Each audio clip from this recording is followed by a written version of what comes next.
자, 이 책이 제 수업에서 제일 중요합니다. 제일 중요하고 여러분들이 앞으로 내년까지 좀 꾸준히 쓰셔야 되는 문제입니다. 이게 왜 그러냐면 너네가 왜 결국은 영어가 어렵고 힘들까, 쉽지가 않을까를 본질적으로 해결하는 부분이기 때문에 여거 때문에 예비고사 한번 만들었다고 생각해 주셔도 될 것 같아요. 그래서 여거 하는데 딱 6개월에 소모될 것 같으니까 이내 이거 굉장히 신중하게 잘 공부하셔야 되고요. 혹시 본인이 1001문 공부한 적 있다 손? 1001문 세주의 1001문 그 마스터 해본 적 있어? 안 해봤어? 그러면 그 전 거? 병건이는? 제일 어려운 거 파란색. 아 파란색 그럼 제일 쉬운 거네. 준이도 파란색 아니면 빨간색이었지 그죠?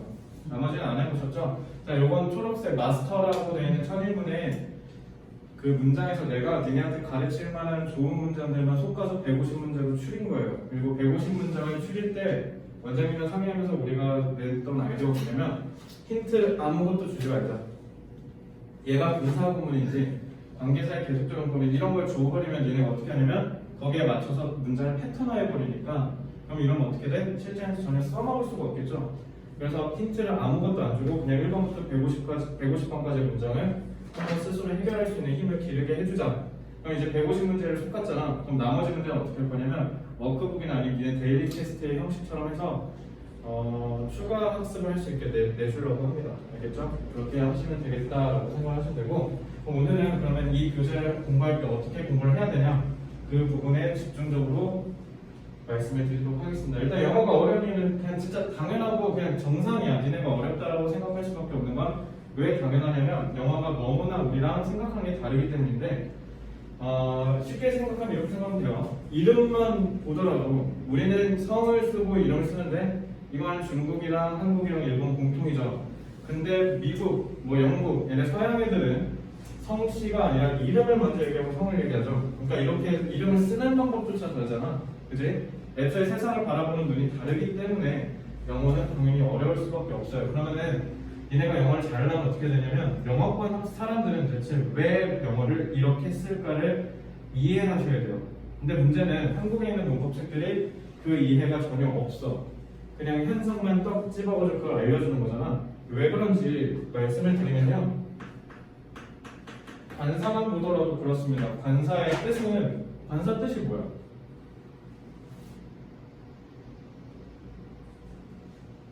뭔지 모르겠지. 관사하면 니네 그냥 떠오르게 정관사, 부정관사, 이게 다야 그지? 그래놓고 정작 너네 어때? 그 염작할 때 맨날 스트레스 받았잖아. 어쩔 때는 어를 써야 된다고 해놓고 어쩔 때는 덜을 쓰라고 해놓고 막상 또 서울역 전세계 하나잖아. 그지? 그러면 덜을 써야 되는 거 같은데 또 서울역은 또 쓰지 말래. 그래서 국가명도 어떤 데는 The Netherlands, The Philippines, The United States of America 근데 어떤 데는 그냥 South Korea 그죠? 저를 또 쓸 때랑 안 쓸 때가 또 달라요. 그죠? 그러니까 명사에 대한 이해가 그냥 동양 사람들의 생각으로 이해했기 때문인데 왜냐하면 관사의 이 관자에서 그냥 바로 드러납니다. 관사의 이 관은 갓이라는 뜻이야. 갓. 원래 영어 명칭은 article이라는 뜻이에요. article이 너네 그 법전 보면 제2장 1조 1항 막 이렇게 하잖아. 1조 1항, 1조 2항 이런 식으로 그 항이 영어로 뭐냐면 article이야. article은 기본적으로 뭐냐면 분류할 때 쓰는 거라는 뜻이야. article은 명사를 분류해주는 말이라는 뜻이야. 명사, 내가 앞으로 얘기할 명사가 어떤 애인지를 관사를 보고 먼저 알 수 있는 건데 문제는 관사에 대해서 동양인들이 이해가 없으니까 관사 뒤에는 무조건 명사 쓰잖아. 근데 우리 일본어도 그렇고 한국어도 그렇고 명사를 그냥 쓰지 명사 앞에다 이상한 짓을 안 한단 말이야. 그래서 갓처럼 생겼다 해서 관사라고 부르는 거야. 관사에 대한 이해가 없으니까 그냥 생긴 거 갖고 이름을 붙인 거라고. 그럼 결론적으로 얘기하면 지금 니들이 배우고 있는 문법책은 전혀 영어에 대한 이해가 담보되지 않고 포함되지 않은 그냥 현상만 설명한 책이에요.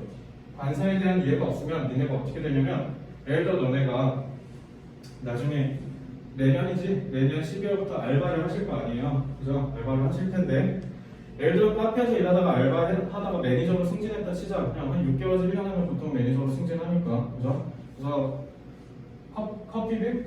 거기 나의 매니저가 됐다 쳐. 근데 외국인 손님이 와서 클레임을 걸었어.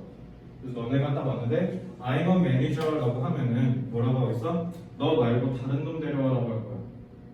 근데 I'm the manager라고 하면 이제 말이 통할 거고요. 왜냐면 어라는 뜻은 하나라는 뜻이거든. 근데 그게 무슨 얘기냐면 여러 개 중에 하나라는 뜻이야. 그럼 무슨 뜻이 되냐면 우리 매니저 여러 명인데 그 중에 한 놈 저예요 이런 뜻인데 I'm the manager라고 하면 네가 지금 갖고 있는 클레임을 해결할 수 있는 바로 나야라는 뜻이 돼요.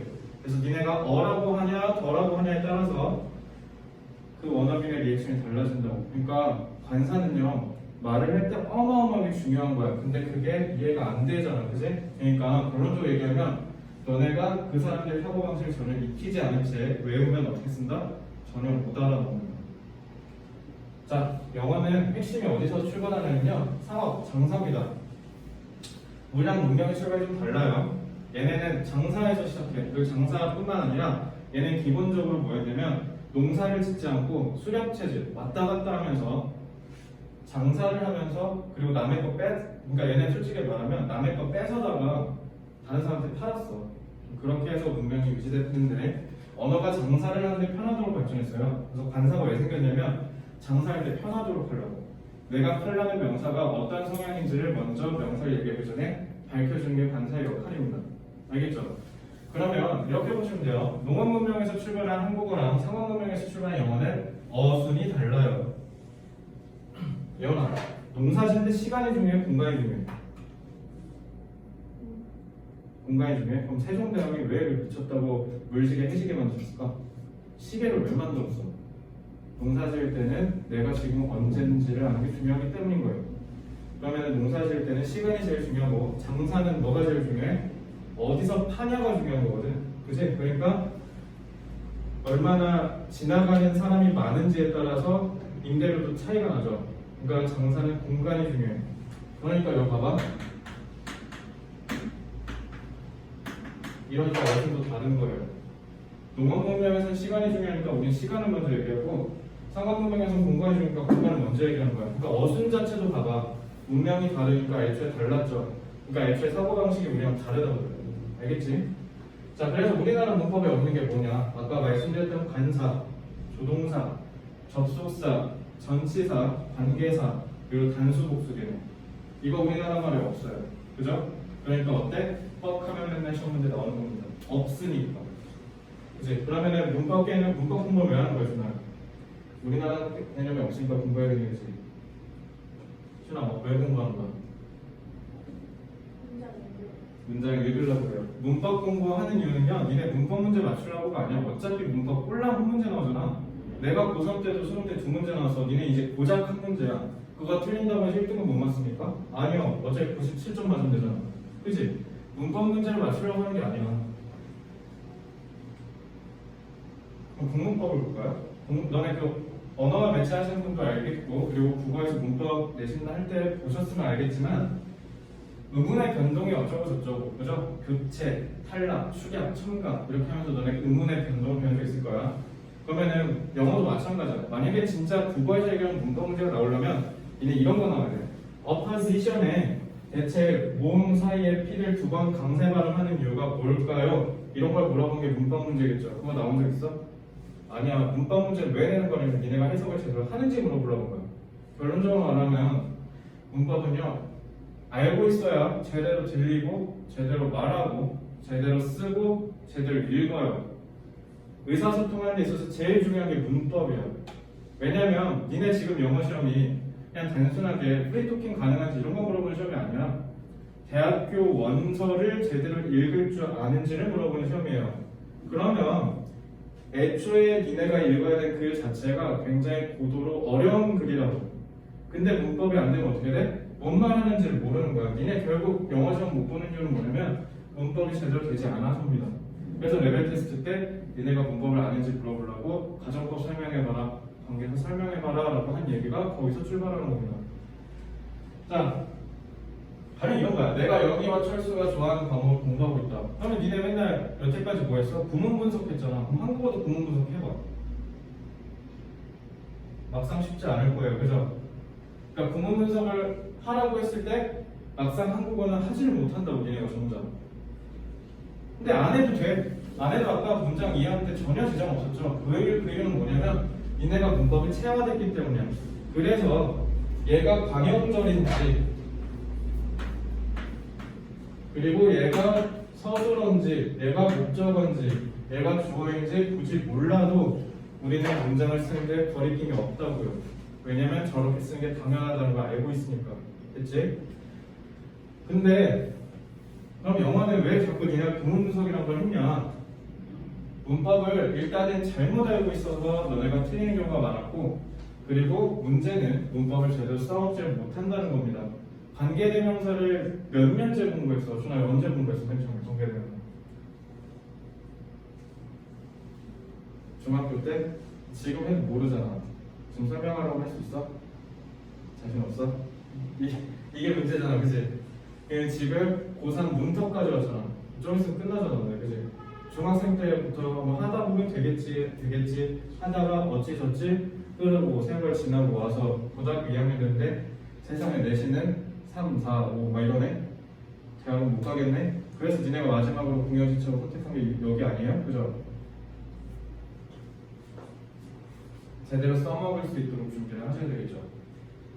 그냥 해석해볼게. Among middle school students are some elementary school ones. 자, 문법의 체화가 제대로 안 되면 중학생들 사이에 이다 몇몇의 중학교 학생들 이렇게 해석하고 망합니다. 얘가 이렇게 돼서 이렇게 도치된다는 걸 모르면 여러분들은 어떻게 해석한다고? 중학생이 초등학생이라고 개소리로 해석한다고요. 어떻게 중학생이 초등학생이냐고, 그지? 중학생들 사이에 초등학생들도 있습니다라고 해석하셔야 돼요. 자, 그래서 이게 도치구문이다라는 걸 아는 게 중요한데 이거를 우리는 학습할 거예요. 그래서 R을 보자마자 니네가 이다가 아니라 있다라고 해석할 수 있도록 하려면 문법을 제대로 공부해야 된다고. Those learning required some advanced materials for preparing exams. 자, 이러한 학습이 요구했다. 일부 더 어려운 자료들을 시험 준비를 하는 데 있어서 만약에 이러한 학습이라고 해석하시면 이것도 마찬가지로 어떻게 되는 겁니까? 망한다고요. 왜?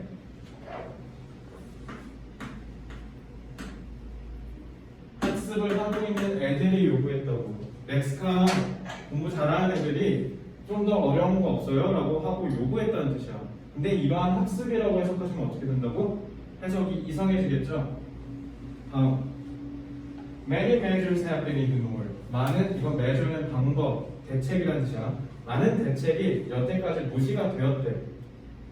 그러면 also this measure, 또한 이 방법도, 이 대책도 노동자들의 일할 권리, 즉 노동권을 올려줄 것이다 라고 하시면 될까요? 모델을 가정법이라고 해석을 하지를 못하면 너네가 어떻게? 향상시킬 것이다 라고 해석할 거라고. 이거는 향상시킬 텐데 점점점 이렇게 해석하셔야 돼요. 그러면은 향상을 영어나 시켰다는 거야? 안 시켰다는 거죠? 이건 뭐라고 해석하셔야 돼? 문제 제기 내지는 사회 비판이라고 생각하셔야 돼요. 가정법이란 걸 모르면 해석을 이상하게 했을 거라고. 근데 문제는 이 세 문장을 통해서 여러분들 알려주고 싶은 게 뭐냐면 평가원에서 수능을 출제한 교수님들은 니네가 저렇게 해석할 거란 걸 다 알고 있거든. 그래서 답의 근거를 저딴 데다가 배치합니다. 알겠죠? 결국 너네가 성적이 안 나온 이유는 다 뭐였냐면 문법 때문에. 그래서 제 책 이름은 고도화랑 전략화라고 합니다. 고도화랑 전략화가 뭔지를 설명해 드릴게요. 자, 일단 가정, 이거 지난번에 그 설명회 때도 했었을 텐데 가정법에 대해서 알아볼까요? 라고 하면 가정법이 뭐냐라고 주냐 물어보면 뭐라고 대답할래? 사실 이렇게 하면 진짜 양반이죠. 보통 가정법 뭐니? 라고 물어보면 일단 하다가 한 30초 날려먹고 계속 이러고 있어요.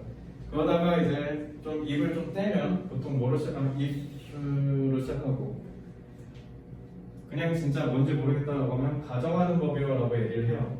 그죠? 그러면은 이렇게 얘기하면 너 그렇게 얘기했잖아 가정법. 그럼 실전에 써먹을 수 있을 것 같아? 정작 가정법 문법 문제 많이 풀어봤을 거 아니야 중국 때부터. 제일 어려웠지. 그리고 니네 가정법 다 어디 있어요? 대부분 문법책에 끝자락에 있죠. 근데 가정법을 니네가 어떻게 생각하냐면 별도로 따로 떨어지는 어려운 개념으로 알고 있을 거야. 그러니까 영어 공부가 어려운 거야. 이건 뭐냐면 니네 지금 어차피 나한테 지금 다 제출한 학교들이 어마무시합니다. 그죠? 대한민국의 상위 10%만 갈 수 있는 학교들만 쓰셨어요. 그죠? 그러면은 니네가 그 10%에 들어갈 수 있는 자격을 보여줘야 될 거 아니야? 공부를 지금 하는데 어려움을 겪고 있는 경우, 특히 사회탐구, 국어, 그다음에 수학 이런 데서 문법 공부를 할 때 너네가 왜 어렵냐면 다 찢어져 있어 개념이. 국어도 마찬가지야. 예를 들어 엄매하는 사람 손. 엄매 물어볼게요. 어근이랑 어간 구분할 때. 자 이거 10초 안에 안 나오면 털린다고. 어근 어간. 활용되지 않는 부분. 그러면 의미가 있는 어디서 배웠는데? 형태소? 그 지금 형태적인 단어 형성에서 배웠다 했죠. 그러니까 이렇게 가야 되는 거야. 그러니까 개념이 여러 가지야. 엄매 안 배우셨어도 그냥 대충 알아보세요. 잘 봐. 단어 비슷하게 생겼지. 어근, 어간. 출제자는 저런 데 막 뭔가 시험 문제를 내고 싶은 욕구를 미친 듯이 느낀다니까. 왜냐면 헷갈리잖아. 그러니까 영어도 맨날 뭐 나와? 관계부사계, 관계대명사계 헷갈리잖아. 그러니까 니네 맨날 완전 불완전역을 하는데 정작 맞추지를 못하잖아. 그치? 그러니까 어간이라는 거는 우리가 용언에서 배웠고 어근이라는 건 우리가 합성어, 그러니까 단어를 형성하는 데서 배웠다는 거를 서랍에서 꺼내오듯이 개념 형성을 하지 않으면 어떻게 됩니까? 저 틀립니다. 아시겠죠?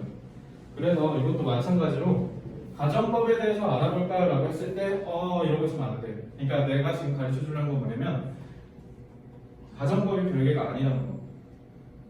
왜 챕터 15, 16 막 이런 끝자락에 있냐면 앞에 있는 거 갖고 쭉쭉쭉 타고 올라가야 돼서 그런 거야. 그래서 공부 제일 잘하는 사람들은 책 사면 어디 읽을까? 중요해. 공부 잘하는 상위권은 책을 샀어. 뭐 어디를 먼저 제일 먼저 읽을까? 목차요. 목차. 목차를 쭉 펴놓고 내가 앞으로 공부하게 될 시퀀스를 다 미리 파악하는 거야. 그래서 내가 여기서 배운 거를 여기서 써야 되겠구나. 그리고 얘랑 섞어서 이 개념을 만들어야겠구나 라는 거에 가장 정점이 여러분들 수학2 미적분이에요.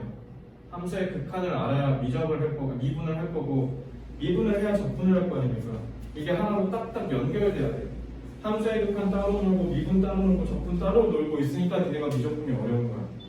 왜냐면 이걸 하나로 쭉 연결해서 제대로 이해했는지를 물어본 게 수초에서 나오거든요. 그 문제 분명히 여러분들 틀릴 겁니다. 그래서 결론적으로 말씀드리면 연결하셔야 돼요. 가정법을 이해하려면 조동사를 이해해야 되고 그럼 조동사를 제대로 이해하려면 시제를 이해해야 돼요. 그래서 시제 개념 플러스 조동사 개념이 가정법이다. 이게 고도합니다. 밑에 있는 개념을 차근차근 하나씩 논리적으로 쌓아올려서 맨 위에 있는 복합 개념 상위 개념을 이해하는 거. 이게 고도화예요. 알겠지? 그래서 공부를 잘하고 싶으면 다른 과목도 이렇게 하나씩 쌓아 올리셔야 돼요. 이 쌓아 올릴 때 제일 중요하게 작동하는 메커니즘은 뭐냐면 가정법은 대체 왜 과거 시제를 쓸까? 가정법은 대체 왜 조동사를 쓸까? 이거를 이해하지 않으면 가정법 고도화가 안 될 거야. 그러니까 너네 다른 과목들도 당연히 어떻게 해야 돼? 밑에서 배운 걸 차근차근 하나씩 쌓아 올리셔야 돼요. 아시겠죠? 못하겠으면 들고 오세요. 도와줄게요. 됐죠? 자, 문제는 이거야. 이제 고도화를 했잖아. 고도화를 했어. 그럼 이해를 했다는 거잖아. 그래서 가정법을 조동사 과거형을 쓰는구나.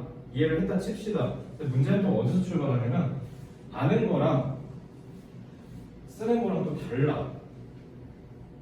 아는 거랑 쓰는 거랑 또 다른 이유는 뭐냐면 알기만 하면 안 돼요. 많이 써보셔야 돼요. 이게 말이 되나? 연애를 글로만 배웠다 뭐 이런 얘기 많잖아.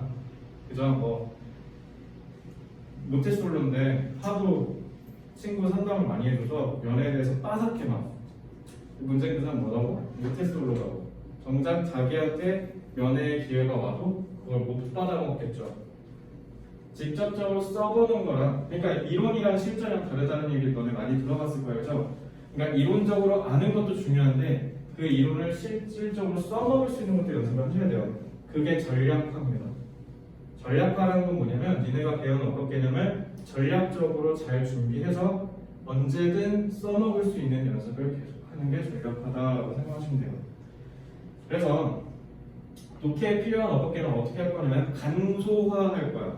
그러니까 아까는 고도화해서 이해를 했잖아. 그럼 결론적으로 너네가 어떤 결론에 귀결하냐면 가정법은 무조건 우쿠슈마 조동사의 과거형이 없으면 쓸 수가 없구나라는 결론에 도달하실 거예요.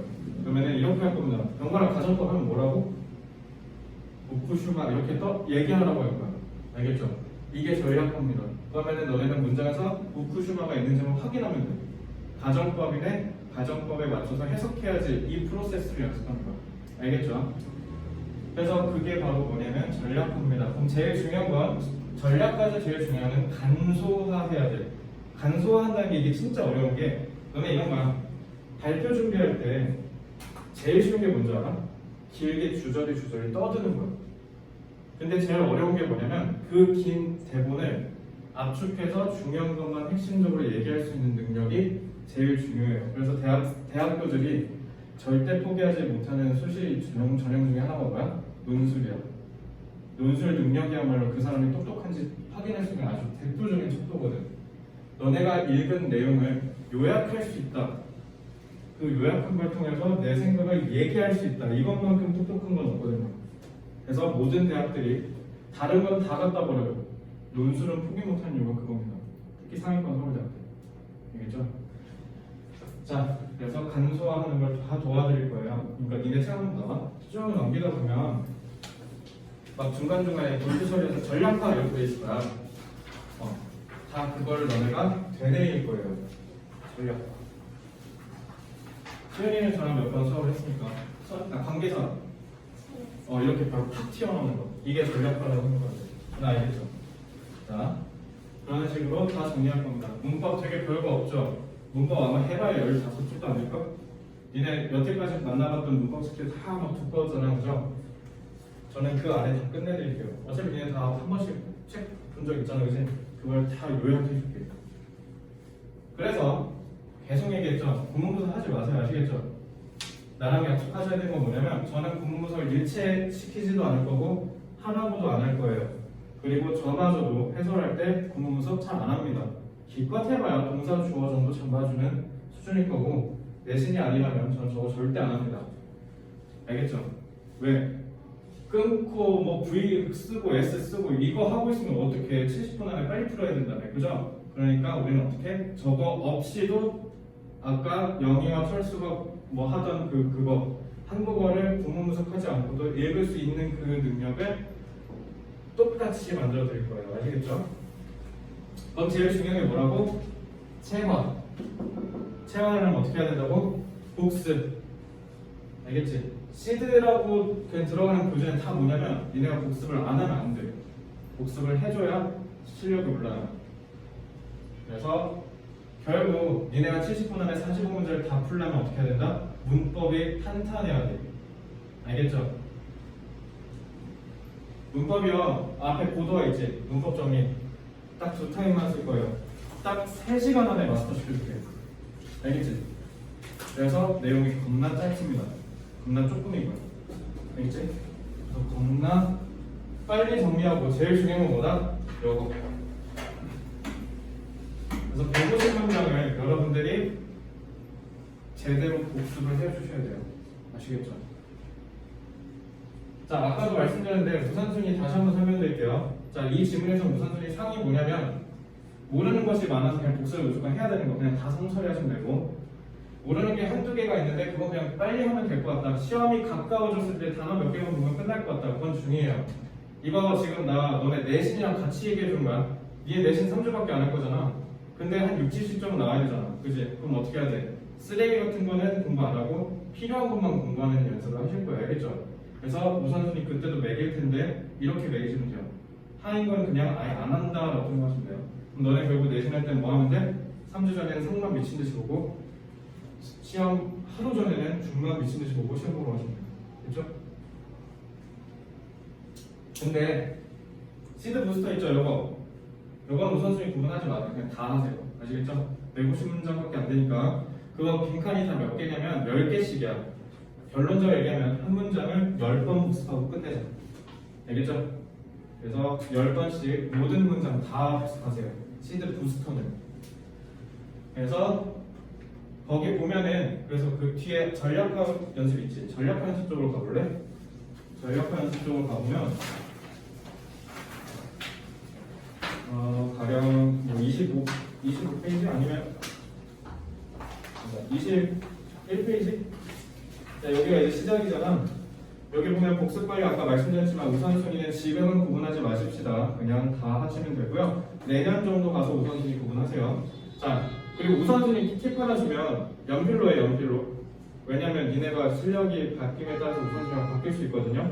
그래서 연필로 부드러우기만 체크하시고요. 해석 연습은 니네가 어떻게 하면 되냐면 내가 숙제를 내줄 거 아니야. 그럼 너네 거기다 연필로 해석 연습 해오시면 돼요. 한글로. 그리고 어떻게? 영어 어순대로. 오케이?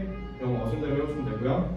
반성 노트는 뭐냐면 말 그대로 내가 이 문장을 정확하게 해석하지 못한 이유를 싹 다 쓰시면 돼요. 그럼 대부분 뭐겠어? 내가 이 부분의 개념을 몰랐네. 내가 단어 뭐 몰랐네. 그리고 내가 해석을 이렇게 했어야 되는데 이렇게 하지 못했네. 이런 것들 다 쓰시면 돼요. 아시겠죠? 그래서 그렇게 하시면 되고 그래야 어떻게 하냐면 니네가 여기 해석할 때 여기를 가리고 하실 거 아니에요. 그죠? 그래야 되니까 여기 1번에는 그 어떤 답의 힌트가 되는 것도 써놓지만 단어 뜻도 문법 개념도 다 반성 노트에다 쓰세요. 아시겠죠? 여기다 쓰면 어떻게 돼? 해석 연습할 때 치트키 쓰는 거랑 똑같아요. 알겠죠? 그래서 답의 핵심이 되는 근거는 반드시 반성 노트에다 쓰시고 다시 말씀드리는데 해석 연습은 연필로 하신 거야. 딕테이션은 똑같아요. 해석 연습은 연필로 하시되 틀린 부분은 밑에다가 그냥 빨간색 펜으로 첨삭하시면 됩니다. 그리고 니네가 쓴 해석 지우지 마. 알겠지? 절대 지우지 마. 니네가 나중에 봐야 될 거 아니야. 내가 어떻게 바보같이 해석했는지. 그지? 그러니까 절대 지우지 마세요. 아시겠죠? 그래서 그냥 밑에다 첨삭만 하시면 됩니다. 결론은 뭐냐? 피나는 노력이 결실을 맺는다. 그래서 그 정도만 생각해 주시면 되고, 오케이? 피나는 노력만이 결실을 맺는다는 걸 꼭 기억하고 복습 열심히 해주시면 됩니다. 일단은 수업 끝내기 전에 숙제 먼저 알려줄게. 자, 오늘 단어 잘 외우셨고요. 단어 이제 그 다음에 6부터 10 발음하면서 외우세요.